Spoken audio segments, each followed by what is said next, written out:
You've been lied to. From the moment you were a kid, they told you, don't be too tough, be softer. Real men should always cater to their emotions. But look around. Are men today stronger, happier, or do we break down at the smallest trigger? A comment, a like, a glance. Here's the harsh truth.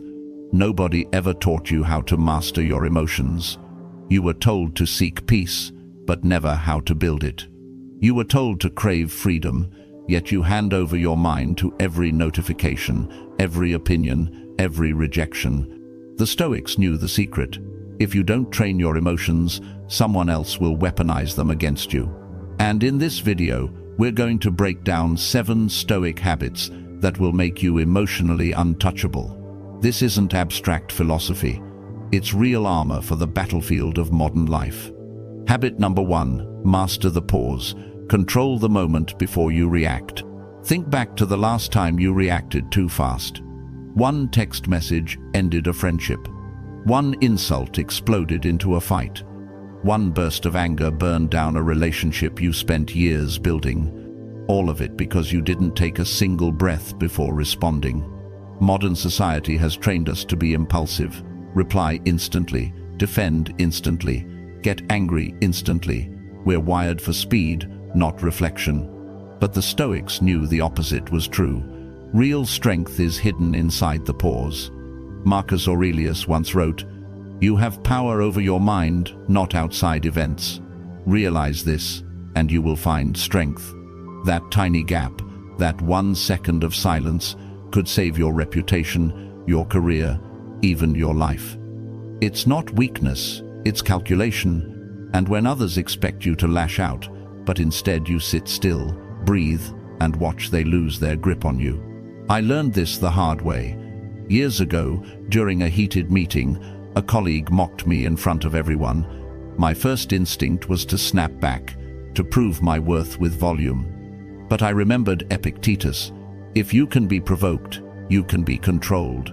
So I did nothing. I sat quietly, breathing. Within a minute, my colleague grew restless. His own frustration exposed him. I didn't need to raise my voice. My silence spoke louder. I walked out of that room not as the one who lost control, but as the one who owned the outcome. That's the secret. The man who can pause controls the battlefield, because the one who controls the moment controls the ending. Here's your challenge.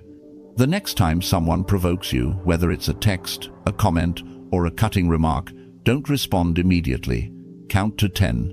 Take a slow breath. Let the surge of emotion rise, but don't let it lead. Only speak or act when your mind, not your anger, is in control. The pause is not passive. It's the most dangerous weapon you have. Because in a world that reacts without thinking, the one who masters silence becomes untouchable. Habit number 2. Train discomfort. Build it like a muscle. We live in an age of comfort.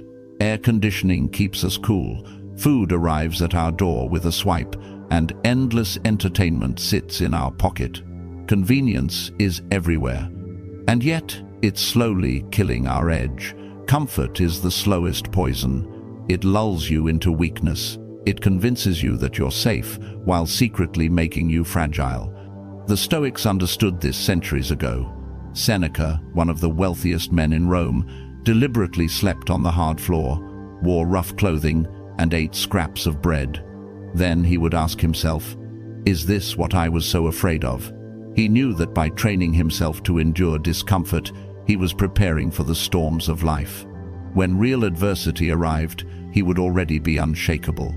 You don't need to wait for hardship to strike. You can practice it today. Try fasting for 16 hours and notice how hunger sharpens your focus. Take a cold shower and feel your mind wrestle with panic. Spend a day without your phone and watch how restless you become. At first, every nerve in your body screams for relief. But if you stay, if you breathe, if you endure, you begin to feel something shift. The discomfort no longer owns you. You own it. I learned this during a silent meditation retreat.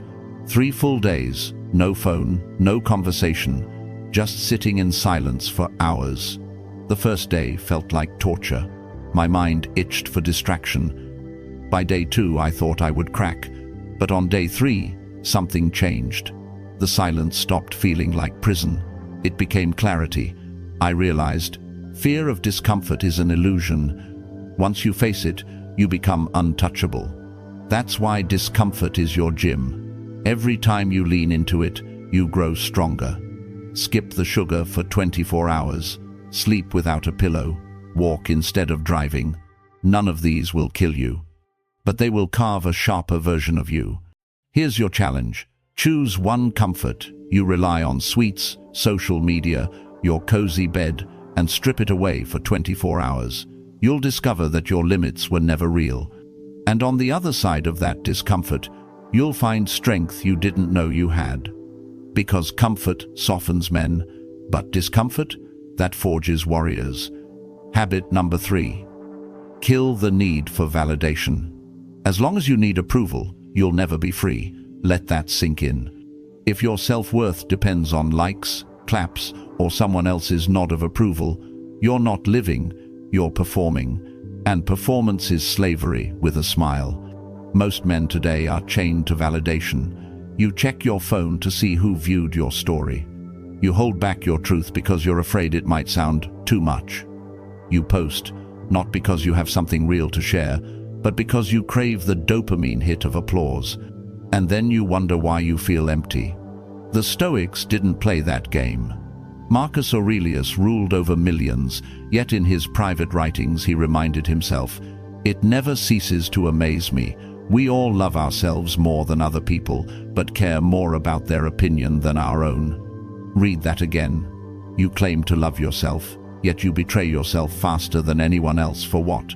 For approval from people who wouldn't even notice if you disappeared tomorrow. I've lived this trap myself. Early in my career, I would bend over backwards just to be liked. I dressed to impress, spoke to please, laughed at jokes I didn't find funny. I thought I was gaining respect, but in reality, I was bleeding self-respect. The turning point came when I started speaking my truth, even when it made others uncomfortable. Some people pulled away, yes, but the right people leaned in. That's when I realized the man who doesn't need validation becomes magnetic. Here's the paradox. When you stop chasing approval, you actually start earning respect. Because people sense it: your independence, your groundedness, your refusal to perform. They can no longer manipulate you because you're not chasing anything from them. That's when you scare people.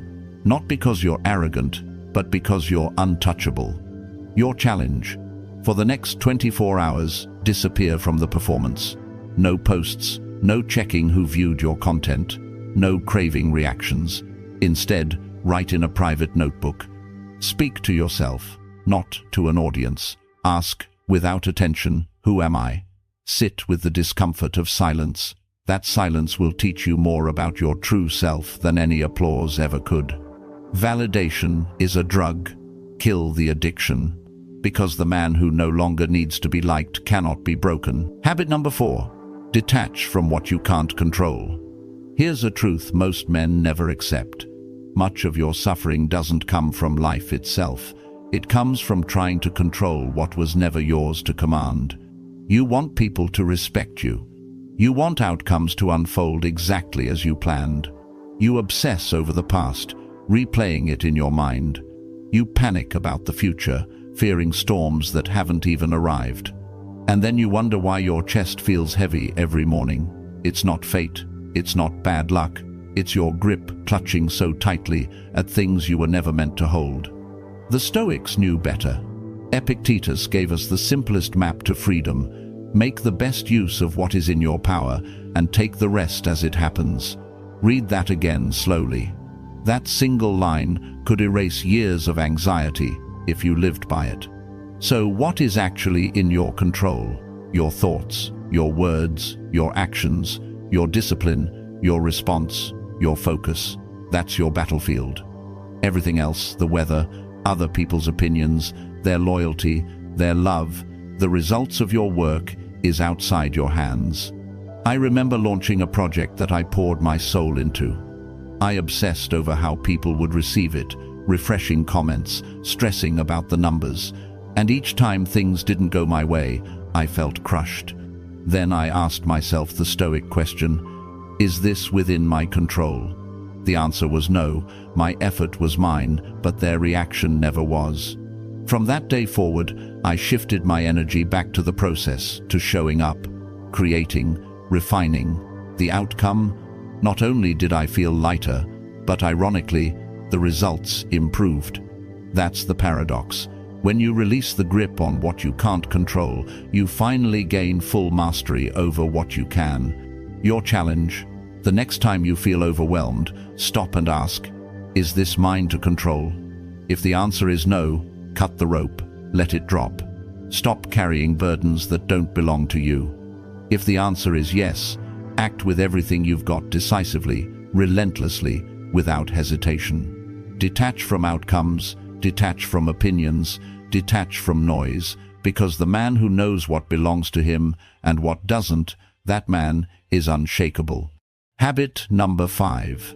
Build an inner fortress. Most men build their identity out of glass.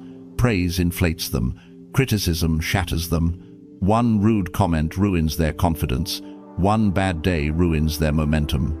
One heartbreak makes them question their worth. Why? Because they've built themselves on things outside their control, on noise, not on something real. The Stoics warned us, if your peace depends on the outside world, you will always be fragile. The world is unstable, it shifts, disappoints, lies. But if your core is stable, if you build from within, no storm can reach you. Seneca said it best. True happiness is to enjoy the present without anxious dependence upon the future. That happiness is not handed to you. It is built, brick by brick, ritual by ritual. So how do you build it? You create structure. You live by a code. You train your body, but you also train your mind.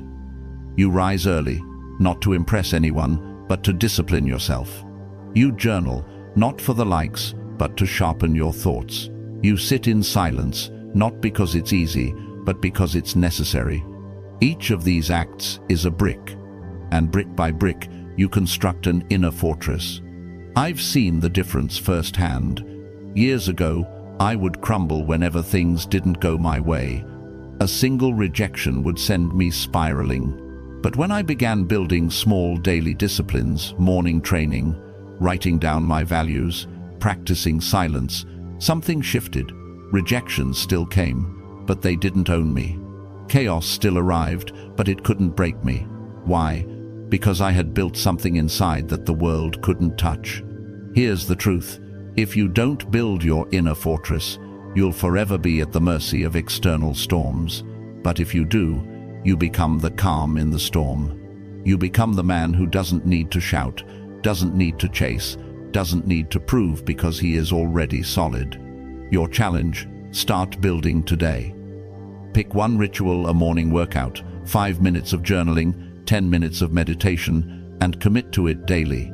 Each act is a brick.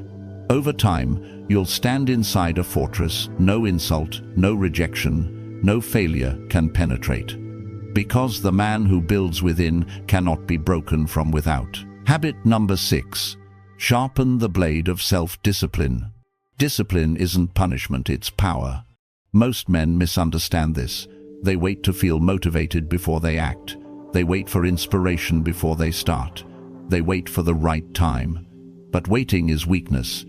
And weakness erodes you quietly, day by day. The Stoics knew that freedom isn't doing whatever you want.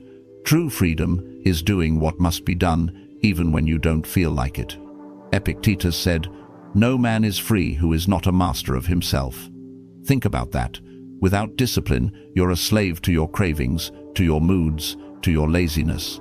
With discipline, you become unstoppable. Discipline is the invisible edge that separates warriors from the weak. It's not glamorous, it's not flashy, but it is lethal. You want a strong body? Discipline. You want financial security? Discipline. You want peace of mind? Discipline. Every goal bows to discipline. I learned this the hard way. In my early years, I relied on motivation alone. Some days I worked like a machine. Other days, I did nothing. My life looked like a roller coaster, bursts of effort followed by long stretches of procrastination. The results? Inconsistent. The respect I wanted? Absent. It wasn't until I stopped asking, "Do I feel like it?" and started saying, "Do it anyway," that everything changed. Here's the truth. Discipline doesn't drain you, it builds you.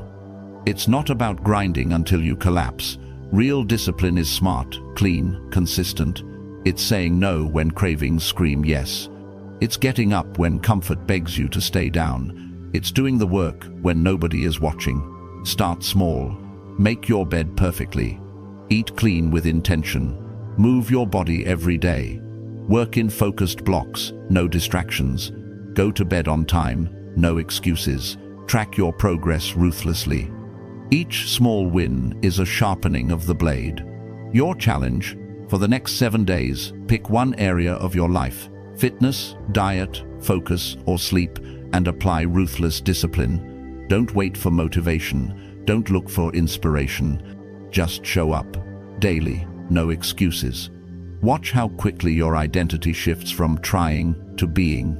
Because discipline isn't just something you practice, it's who you become. And once you become disciplined, the world will call you obsessed, unstoppable, untouchable. Habit number 7. Choose purpose over pleasure. Most men live by a single destructive question: how can I feel good right now? That question ruins kings. It makes you scroll instead of build. It makes you quit when things get hard. It makes you chase women, sugar, likes, and distractions instead of facing your reality. And slowly, it robs you of strength, focus, and meaning. The Stoics asked a different question: what is my duty? Not what feels good, but what is required of me. That small shift transforms your life. Marcus Aurelius woke up each morning reminding himself, "You were born to do this, to lead, to serve, to fulfill your purpose." Notice he didn't say, "to relax" or "to indulge." He said, "to do your work." Because purpose rarely feels good in the moment. Purpose demands sacrifice. Purpose is heavy, but purpose also forges fulfillment that no fleeting pleasure can touch. I've seen this truth play out in my own life. There were seasons where I chased quick highs, parties, comfort, endless entertainment. I felt good in the moment, but empty afterward. Contrast that with seasons where I pursued purpose, building a project, training my body, mentoring others. It was hard, yes. I often felt tired. But at the end of each day, I slept with a sense of meaning. That's the difference. Pleasure fades, purpose fills. Here's the hard truth. Men who chase pleasure as a lifestyle end up broken, not because life is unfair, but because they traded their crown for comfort. Pleasure becomes their master, and comfort becomes their prison. But the man who chooses purpose cannot be seduced. He knows his mission, he walks with direction. And in that direction, he becomes unstoppable. Your challenge: identify your mission, not your fantasy, not your daydreams, your mission. What must you build, even if nobody claps? What must you endure, even when it hurts? What must you finish, even when you're tired? Write it down. Align your habits with it. Let every decision answer one question: does this serve my purpose?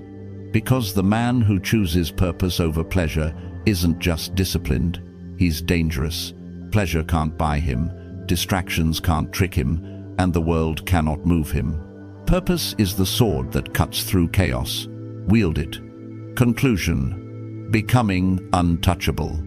You've just walked through 7 Stoic habits. Each one is like a layer of armor, a brick in your inner fortress. Nobody promised this would be easy. But remember, this journey isn't about becoming perfect. It's about becoming untouchable. The world doesn't need more men who react on impulse. It needs warriors of the mind, calm in chaos, steady in storms, immune to manipulation. If you've made it this far, you're already different. But don't just listen, practice. Choose one habit, just one, and commit to it starting today. And if you want to keep walking this path with us, hit subscribe and let each video remind you to train like a Stoic warrior, strong, calm, and unshakable.